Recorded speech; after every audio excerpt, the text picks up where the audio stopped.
Greetings and welcome to Phantom's Edge. This will be Chapter 11 of this reading. Best put that away, soldier, Gregory said as he continued into the room, closing the door quietly behind him. There's no call in getting carried away with paranoia around the bureaucracy headquarters. Ignoring his superior, Commander James asked, "Why are you here, Captain Gregory?" "I came to speak with Captain Jacqueline."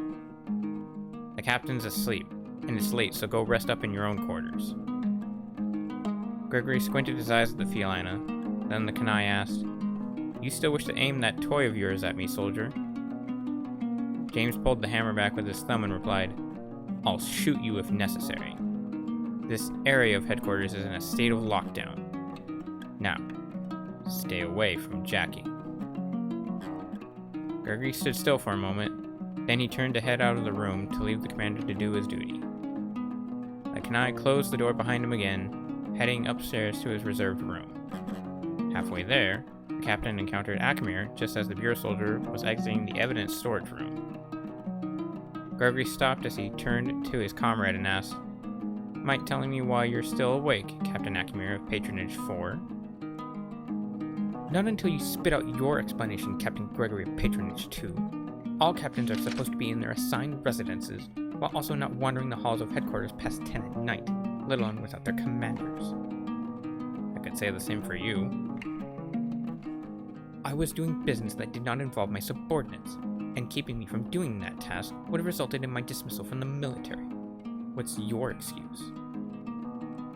The Kanai walked past the Mustel, continuing towards his own room as he replied, "Needed to get supplies for my bathroom."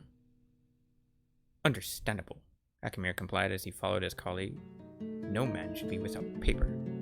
So, is there something going on between you and Captain Jacqueline?" "I don't know. Is there something going on between you and a certain subordinate?"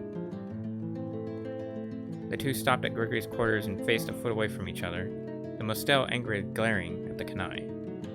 The Kanai smirked, with the Mustel knowing that if he answered with either a yes or a no, that his colleague would laugh and insult him further. After a few seconds of silence, Gregory entered his chambers and said, "Good night, Captain." Just as the Kanai closed his doors, Akimir turned away to start walking off as he said, "Damn dogs. Nothing but flea-infested, saliva-drooling, butt-sniffing, dirt-riddled scum." The captain entered his room and slammed the door shut, then quickly motioned to a coffee table near one of the chairs in the living room. He reached into his suit's jacket with his right hand and pulled out several pieces of paper, all of which had information noted down about weapon history and creation from the military of the Lapore Empire.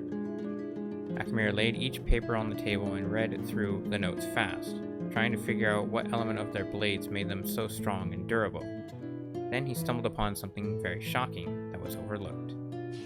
Something very hard to find. Akimir stared down at the bundles of paper, somehow with no expression to his face as he said, "Crystals. So that's what I've been missing. I doubt now that the admirals will dismiss my offer again once I bring the dual-edged demon's head to the committee."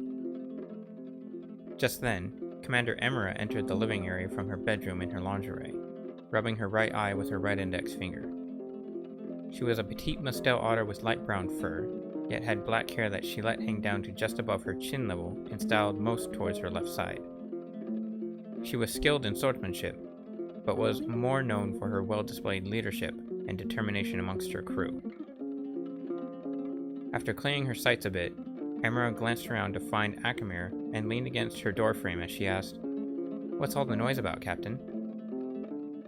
Akimir looked up at the female Mustel, then stood to motion over to her as he said, "Don't you worry, Commander." Emira smiled as she let her captain move to hold her from behind, placing his hands at her sides as he continued, "It's nothing. I'll inform you tomorrow after I speak with the Vice Admiral." Emira turned to her superior and said, "I hope before you do so, you'll help me fall asleep peacefully tonight." "Certainly. Are your subordinates in the other room?" "Naturally." While the two otters went back into the captain's room, they were unaware of the lieutenant that was spying on them. He waited for his superiors to enter their room, then he quietly said, "So the rumors are true. Disturbing." The lieutenant moved to sit in the same chair his captain was in, glancing at the notes to find out what he was after. It didn't take long for the lieutenant to realize what his captain was trying to figure out, while also what he planned to do. However, the lieutenant was against what his captain was thinking, so he motioned to forge each note as quickly as possible. Once copied, having taken an hour out of the night to make a few of the elements to the weaponry fake, he took the real notes and stuck them within his own jacket as he headed back to his room to rest. Everyone within the bureaucracy knew that Captain Akmir was trying to push for an admiral position, mainly because he felt his talents were better than others and were being wasted on the lower ranks of the military. They also knew he was fascinated with Emperor Phytogras's weaponry and was trying to get approval to allow the bureaucracy to have its troops wield the Lepor's powerful craftsmanship.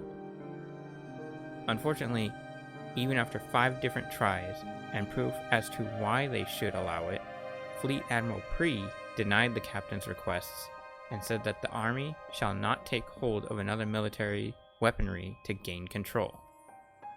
Doing so will only show weakness in the Bureau's military and will constitute lack of power amongst its people and soldiers. Therefore, without a true reason to hold weaponry of another's, the bureaucracy will have no call in giving its soldiers right to hold outer territorial craftsmanship.